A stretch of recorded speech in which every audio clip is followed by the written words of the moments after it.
کیا کوئی صحیح حدیث ایسی ہے کہ دولت عورت کی قسمت ہے اور بچے مرد کی قسمت ہے؟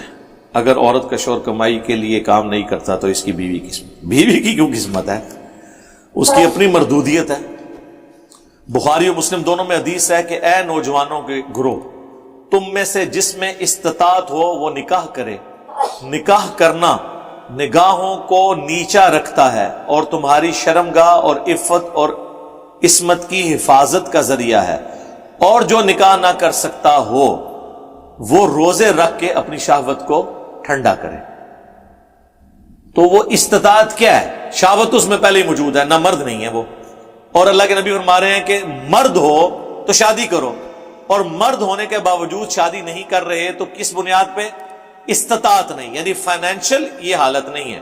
یہاں پہ بھی لوگ جو کام نہیں کرتے وہ کہتے ہیں بیاہ کرا دو، یعنی بیاہ کرنا خود اتنا بڑا کام ہے کہ سارے کام پھر کرے گا۔ ایسا نہیں ہوتا، شادی وہی کرے جو اس فائنینشل سسٹم کو لے کے چل سکتا ہے، ورنہ تو جو بعد میں لڑائی اور جھگڑے ہوتے ہیں، دو خاندان آپس میں پھٹ جاتے ہیں، بہنوں میں اتنا پیار ہوتا ہے کہ بیویاں اپنے خامدوں سے لڑائی کرتی ہیں اپنی بھانجیوں اور بھتیجیوں کے بارے میں۔ یہ ہر گھر کی سٹوری ہے، ایک لفظ نہیں سن سکتی وہ اپنی بھانجیوں اور بھتیجیوں کے بارے میں اپنے خامن سے، اتنا وہ پیار کرتی ہیں، پیار سے بیاہ کے لاتی ہیں، اور سب سے بڑی دشمن اول وہ بنی ہوتی ہیں ان کی۔ اور پھر حالت یہ ہوتی ہے کہ وہ دو بہنیں زندگی بھر، بہن بھائی زندگی بھر ایک دوسرے کا منہ بھی نہیں دیکھتے، تو اس سے تو بہتر تھا شادی نہیں ہوتی۔ یہ پرابلمز آ جاتے ہیں، اور 90% ایشوز فائنانس کے ہوتے ہیں۔ جہاں پہ کھانے پینے کا معاملہ چل رہا ہو نا، وہاں پہ معاملات صحیح رہتے ہیں، لہذا یہ ایک دم شادی نہیں کروا دینی چاہیے، تو قسمت والا معاملہ نہیں ہے، یہ انسان نے اپنے معاملات کو خود لے کے چلنا ہے۔ یہ اللہ تعالیٰ تو اس طرح کی چیزوں میں بلیو نہیں کرتا، یہ سب کے سب معاملہ اللہ تعالیٰ کے اختیار میں۔ سورہ الشورى کے اینڈ پہ آیا، اللہ تعالیٰ جسے چاہتا ہے بیٹے دیتا ہے، جسے چاہتا ہے بیٹیاں دیتا ہے، جسے چاہتا ہے دونوں دیتا ہے، جسے چاہتا ہے بے اولاد رکھتا ہے۔ اللہ نے تو اس کو مرد و عورت کے ساتھ لیٹ ہی نہیں کیا، یہ تو اللہ کی مرضی ہے۔ ایون آپ دیکھیں کرسچینٹی کے اندر اما حوا کے اوپر بلیم کیا جاتا ہے کہ انہوں نے ورگلایا تھا ابا جی آدم کو علیہ السلام، ایو کہتے ہیں، اور ایو سے ایول بنا ہوا ہے، برائی کی جڑ ایو، حوا۔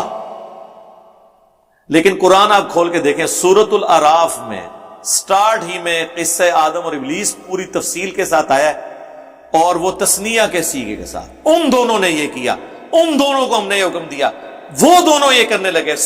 ہر جگہ اللہ نے تثنیہ کا سیغہ ہے، سنگولر کا سیغہ یوز ہی نہیں کیا، یعنی دونوں نے غلطی کی۔ اور یہاں پہ لوگ جو ہے نا وہ ڈال دیتے ہیں، ویسے تو اب سائنس تو خیر کچھ اور ہی بات کرتی ہے، وہ میں یہاں پہ ڈسکس نہیں کرنا چاہتا، وہ تو مرد کے کھاتے میں ڈالتی ہے اولاد کے اس ایشو کو۔ بہرحال نہ وہ مرد کے کھاتے میں نہ عورت کے، یہ اللہ نے ڈیسائیڈ کرنا ہے۔ مرد کی بھی کیا اپنی کمپیٹنسی ہے، کتنے جوڑے ہیں مرد و عورت، ان کو ڈاکٹرز نے میڈیکلی فٹ قرار دیا ہے، اولاد نہیں ہو رہی۔ 15 20 سال، بعض اوقات پوری زندگی اولاد نہیں ہوتی۔ کتنی عورتیں ہیں، عورت اور مرد بالکل ٹھیک ہے، اولاد نہیں ہوئی، طلاق ہو گئی، ان دونوں نے نئی شادیاں کی، وہاں اولاد ہوگی۔ کتنے کیسز اس طرح کے۔ تو یہ سب کچھ اللہ کے قبضے قدرت میں، اپنی غلطیوں کا وبال اللہ پہ نہ ڈالیں۔ مسئلہ تقدیر کو آپ یہ سمجھیں، صحیح مسلم کی کتاب القدر چیپٹر آف ڈیسٹنی کی آخری حدیث ہے۔ مسلم شریف میں تقدیر کا چیپٹر بڑی تفصیل سے ہے، بخاری میں کم حدیثیں ہیں، مسلم میں زیادہ ہیں۔ تو امام مسلم نے کتاب القدر چیپٹر، جو تقدیر کے چیپٹر کی آخری حدیث لی ہے نا، وہ اس کی ترتیب میں اس کو آخر میں اس لیے رکھا ہے کہ وہ سب کچھ کنکلوڈ ہو جائے۔ امام مسلم کی ذہانت کا تو میں فین ہوں جی، میں اتنا ذہین بندہ، انہوں نے مقدمہ لکھ کے جو ذہانت اس وقت شو کی ہے، وہ ان کے ہم اثر، ان کے استادوں کو بھی وہ باتیں سمجھ نہیں آئی ہیں جو آج وہی باتیں ہیں۔ آپ صحیح مسلم کا مقدمہ پڑھ لیں، آپ کو لگے گا کہ یہ وہی باتیں ہیں جو آج کے دور میں ہم رونا رو رہے ہیں۔ امام مسلم کہتے ہیں کہ وہ علماء جاہل کہلوانے کے حقدار ہیں جو ہمارے اس زمانے میں کثرت کے ساتھ حدیثیں اپنی کتابوں میں لکھ رہے ہیں، کیا صحیح حدیثیں ختم ہو گئی ہیں کہ یہ لوگ ضعیف روایتیں اپنی کتابوں میں لکھ کے امت کو فتنے میں ڈال رہے ہیں؟ تو یہ انہوں نے بریلوی دیوبندی اہل حدیث کو تو نہیں کہا. امام مسلم کے زمانے میں کس نے کثرت کے ساتھ اپنی کتاب میں حدیثیں جمع کی؟ امام مسلم نے انہیں کنڈیم کیا اتنے سخت الفاظ میں، لیکن عقل مندی کی نام نہیں لیا. ان کا یہ کیا کام ڈالنے لگے ہو؟ پھر انہوں نے کنکلوڈ کیا مقدمے کو کہ دیکھو حدیث سے یا حلال و حرام اخذ ہوتا ہے یا ترغیب اور ترہیب ہوتی ہے، یعنی کسی کام کی ترغیب دلانا اور کسی گناہ سے ڈر سنانا، یا کوئی شرعی احکام اس سے استنباط کیے جاتے ہیں، یا حلال و حرام کا فیصلہ ہوتا ہے. ان تینوں کیسز میں صحیح حدیث ہونا ضروری ہے کیونکہ دین کی بنیاد آپ اس پہ رکھیں. تو اتنے وہ سخت الفاظ کے ساتھ امام مسلم کی یہ ذہانت تھی. تو کتاب القدر چیپٹر میں آخری حدیث لے کے آئے ہیں تقدیر کے چیپٹر میں کہ حضرت ابو ہریرہ کہتے ہیں مجھے نبی علیہ السلام نے یہ وصیت کی تھی. یہ حدیث آپ کو صبر اور توکل والے چیپٹر میں مل جائے گی، مشکات میں بھی مسلم کے حوالے سے. اے ابو ہریرہ، جو چیز تمہیں نفع دے، یعنی دنیا میں جو چیز نفع دینے والی ہے بشرطے کہ وہ حلال ہو، اس کو حاصل کرنے کی کوشش کرنا، سستی نہ کرنا، کاہلی نہ کرنا، اور اللہ سے مدد طلب کرنا. پھر بھی اگر رزلٹ تمہارے خلاف آئے تو کبھی یہ نہ کہنا کہ میں یہ کر لیتا تو یہ ہو جاتا، میں وہ کر لیتا تو وہ ہو جاتا، اگر مگر شیطان کا دروازہ کھول دیتا ہے. یہ آخری حصے پہ تو لوگ ایمفسائز کرتے ہیں، پہلے حصے پہ ذرا آپ غور کریں کہ کوشش پوری کرنی ہے، سستی اور کائلی نہیں کرنی، اور اللہ سے مدد طلب کرنی ہے. یعنی یہ نہیں ہے کہ آپ خالی پیپر دروشی پڑھ کے پھونک کے دے آئے، انشاءاللہ فیل ہی ہوں گے کیونکہ آپ نے کائلی پوری حدیث پہ تو عمل نہیں کیا. یعنی دنیاوی طور پہ آپ نے اپنی پوری ایفرٹ پٹ کرنی ہے، اس کے بعد اللہ سے مدد طلب کرنی ہے. پھر بھی رزلٹ آپ کے خلاف آئے نا، پھر آپ نے سمجھ لینا ہے کہ کوئی اور ہستی ہے جو یہ نہیں چاہتی کہ یہ اس طرح ہو، اور میرے حق میں وہی بہتر ہے. جو سورۃ البقرہ میں آیا کہ کئی چیزیں جس سے تم کراہت کرتے ہو اور اس میں تمہارے لیے خیر چھپی ہوتی ہے، اور کئی چیزیں جس سے تم محبت رکھتے ہو کہ تمہارے حق میں ہو جائیں اور اس کے اندر تمہارے لیے شر چھپا ہوتا ہے. اللہ جانتا ہے، تم نہیں جانتے. میں اپنی زندگی میں کئی واقعات آپ کو ایسے بتا سکتا ہوں پرسنل، جو اس وقت میری زندگی کے برے ترین واقعات تھے، لیکن آج میں کہتا ہوں کہ کاش وہ حادثات اس سے پہلے ہو جاتے، اس کا اینڈ رزلٹ پہلے سامنے آ جاتا، اور اس وقت یہ لگ رہا تھا کہ اس سے بڑی تکلیف میرے پہ کوئی آ نہیں سکتی.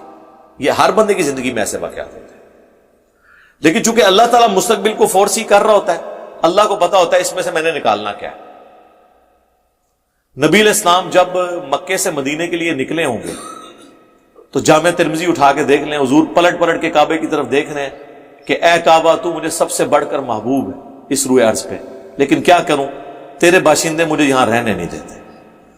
آپ کی مبارک زندگی کے 63 سالوں میں سے 52 سال مکے کی فضاؤں میں گزرے، صرف 11 سال مدینہ شریف. لوگ مدینہ مدینہ کرتے ہیں، ضرور کریں، لیکن مکے میں 52 سال ہمارے محبوب علیہ السلام نے سانس لیا ہے، مدینے میں صرف 11 سال. آپ کا آبائی وطن بڑی مشکل سے چھوڑا، مجبوراً. آپ کی خواہش تو نہیں تھی کہ آپ کو نکال. تو آپ دیکھیں حضور کو دعا تعلیم کی گئی سورہ بنی اسرائیل میں، ربی ادخلنی مدخل صدق واخرجنی مخرج الصدق. اے اللہ مجھے جہاں اب تو نے داخل کرنا ہے نا، سچائی کے ساتھ داخل کرنا ہے، اور مجھے جو یہاں سے نکال رہا ہے نا، سچائی کے ساتھ نکالنا. اور اے اللہ اپنی طرف سے میرے لیے کوئی مددگار مقرر کر. وہ آپ کے ساتھی بھی تھے، حضرت جبرائیل بھی تھے. بخاری مسلم کی حدیث ہے نا کہ علی کی میرے ساتھ وہی نسبت ہے جو ہارون کی موسیٰ کے ساتھ. تو شیعہ اس آیت سے کہتے ہیں حضرت علی مددگار ہوئے. بالکل حضرت علی بھی مددگار ہیں، حضرت ابوبکر عمر عثمان بھی مددگار ہیں. اور سیدنا علی کی تو عمر 8 سال تھی جب نبی علیہ السلام نے اپنی دعوت و تبلیغ کا آغاز کیا. اس وقت دوسرے اصحاب جو بڑی عمروں کے تھے انہوں نے حضور کی فزیکل پروٹیکشن کی ہے نا. سیدنا علی تو 8 سال کے تھے. 8 سال کا بچہ کیا کر سکتا ہے؟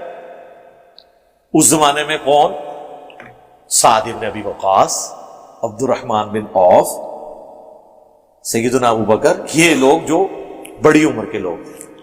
تو حضور کے ساتھی اللہ نے ان کے ساتھ اٹیچ کیے. تو نبی علیہ السلام جب مدینہ شریف کے لیے جا رہے ہوں گے تو آپ کو کتنے خیال آ رہے ہوں گے، یار میں نے 13 سال محنت کی، صرف 125 بندے میں بنا سکا، لیکن ان کو بھی مجبوراً مجھے نکالنا پڑ رہا ہے. تھا نا دماغ میں، کیوں نہیں ہوگا؟ کیا اس وقت اللہ کے نبی کو یہ بات پتا تھی کہ 13 سال میں تو 125 ہوئے ہیں، اگلے 13 سال کے اندر رومن اور پرشین امپائر بھی آپ کے غلاموں کے قدموں میں ہو؟ اس وقت کوئی بتاتا بھی تو لوگ مذاق اڑاتے، جیسا کہ وہ غزوہ خندق کے موقع پر مذاق نہیں اڑایا تھا منافقین نے کہ ہم تو پیشاب کرنے کے لیے باہر نہیں نکل سک رہے، سامنے سے تیر آ جاتے ہیں خندق کے پار سے، اور یہ نبی کہہ رہا ہے کہ رومن اور پرشین امپائر گرے گی. عمر سیریز میں انہوں نے وہ دلائل النبوہ امام بیہقی کی جو کتاب میں وہ حدیث فلمائی نہیں ہے، جو ایک پتھر نہیں ٹوٹ رہا تھا تو حضور علیہ السلام کو بلایا گیا، آپ نے 3 دفعہ اس پہ کدال مارا. پہلی دفعہ فرمایا اللہ نے مجھے یمن عطا فرما دیا، دوسری دفعہ فرمایا کہ اللہ نے مجھے رومن امپائر دے دی ہے، میں تو وہاں کے وہ رومن امپائر کا جو محل ہے وہ بھی دیکھ رہا ہوں، تیسری دفعہ فرمایا پرشین امپائر بھی. اور اگر تم اپنے نبی پہ یقین رکھتے ہو کہ وہ سچا پیغمبر ہے تو اللہ کے وعدے پہ یقین رکھو. تو دیکھیں پھر صحابہ نے ایسا یقین کیا ہے کہ کانفیڈنس ان کا لوز ہی نہیں ہوا. ورنہ مجھے بتائیں اللہ کی نبی کی وفات کے بعد جب ہزاروں لوگ مرتد ہو جائیں اس قبائلی سسٹم میں، جہاں قبیلے جب مرتد ہوتے تھے تو پورے پورے قبائل ہی، چونکہ ایک سردار مرتد ہوتا تھا نا تو وہ پورے پورے قبیلے ہی نکل جاتے تھے، وہاں پہ چند اصحاب اتنے کانفیڈنٹ ہوں کہ ہر محاذ کے اوپر جنگ کھول لیں.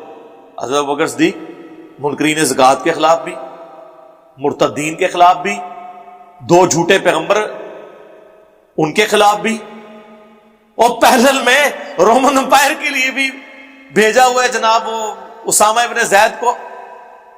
تو اتنے بڑے بڑے اصحاب بھی، وہ بھی کہہ رہے ہیں کہ حضرت اتنے محاذوں پہ تو آپ جنگ نہ کھولیں، یہ تو مدینے پہ حملہ کر کے لوگ قبضہ کر لیں گے دارالخلافہ کے اوپر، تو ہم کیا کریں گے؟ انہوں نے کہا اللہ کے نبی کا وعدہ ہے یہ سب فتوحات ہونی ہے. تو پھر آپ دیکھیں وہی ہے. آدھا جو پرشین امپائر تو حضرت ابوبکر کے دور میں گر گئی تھی، باقی کا جو ہے وہ سیدنا عمر اور سیدنا عثمان کے دور میں جا کے آپ دیکھ لیں رشیا افغانستان تک فتوحات ہو چکی تھی. ایک مختصر جماعت کا اتنا کانفیڈنس اللہ کے اندر. تو یہ تقدیر کے جو معاملات ہیں، وہ تقدیر کا مطلب یہ نہیں ہے کہ آپ نے کوشش نہیں کرنی ہے، کوشش بھی کرنی ہے، لیکن اگر رزلٹ خلاف آئے تو نبی رسول نے فرمایا کہنا ہے، یہ نہیں کہنا اگر مگر. اگر مگر سے مراد یہ نہیں ہے کہ مطلب یہ تو انسان کہہ سکتا ہے کہ اگر میں نے محنت کی ہوتی تو میں پاس ہو جاتا، تو یہ تو اگر کہنا ہے، نہیں کی تھی نا تائیں فیل ہوا ہے نا. لیکن کوئی ناگہانی آفت آ گئی، کوئی ایکسیڈنٹ ہو گیا، بندہ بیمار ہو گیا، تو اس میں میری بہتری تھی. اور اس کے اینڈ پہ آپ نے کہنا انا للہ و انا الیہ راجعون، جو ہمیں قرآن نے دعا سکھائی، جو مولا علی کا قول ہے کہ میں نے اپنے ارادوں کے ٹوٹنے سے اللہ کو پہچانا ہے. حقیقت بات، ارادوں کا ٹوٹنا، آپ کو سب کچھ حالات و واقعات آپ کی فیور میں ہو، پھر بھی رزلٹ آپ کے خلاف آئے، تو یقیناً اس میں کوئی ایسی حکمت چھپی ہے جو بعد میں ظاہر ہونا. ہماری اکیڈمی آپ دیکھ لیں، میری زندگی میں تو میں آپ کو کئی واقعات بتا سکتا ہوں، وہ بالکل پھر پرسنل نوعیت کے ہیں، اگرچہ اس کے افیکٹ پوری دنیا کے اوپر ہیں. ہمارے جو حیدر بھائی کہتے ہیں کہ اکیڈمی تو چھوٹی سی ہے لیکن فتنہ عالمی ہے. یہ اکیڈمی میں کتنے 250 300 400 بندے آ جاتے ہیں. جب ہم نے دعوت کا کام شروع کیا تھا تو ایک چھوٹی سی مسجد میں درس دیتا تھا، 2008-9 کی بات تھا. تو وہ ظاہر ہے وہ سچی بات تو کسی کو بھی ہضم نہیں ہوتی. ایک اہل حدیث کی مسجد تھی، انہوں نے کچھ عرصے بعد کہا جی درس سیدھے ختم کریں. ہم نے کہا ٹھیک ہے، ہم نے اپنے گھر میں شروع کر لیا. ٹھیک ہے، آپ کیا سمجھتے ہیں جب مسجد میں ایک ہی مسجد میں درس ہو رہا ہو وہاں سے آپ کو نکال دیں یا کہ یہاں پہ درس آپ نے نہیں دینا؟ وہ نکالنے والے بھی سمجھ رہے ہوں گے کہ یار اس کا تو مستقبل برباد کر دیا. ٹھیک ہے، پھر وہ گھر والا معاملہ ہوا، پھر اس کے بعد اکیڈمی تو یہ خیر ہمارے اپنے لوگوں کے لیے تھی، شروع میں ریکارڈنگز ہی ہوتی تھی صرف اپلوڈ کرنے کے لیے. تو اب دیکھیں اللہ نے ایک نیا اس کا سلسلہ شروع کر دیا. آپ مجھے بتائیں جن لوگوں نے درس بند کیا ہے نا، سب سے بڑے مجرم وہ ہیں اس اکیڈمی کے، نہ وہ درس بند کرتے نہ یہ فتنہ عالمی ہوتا۔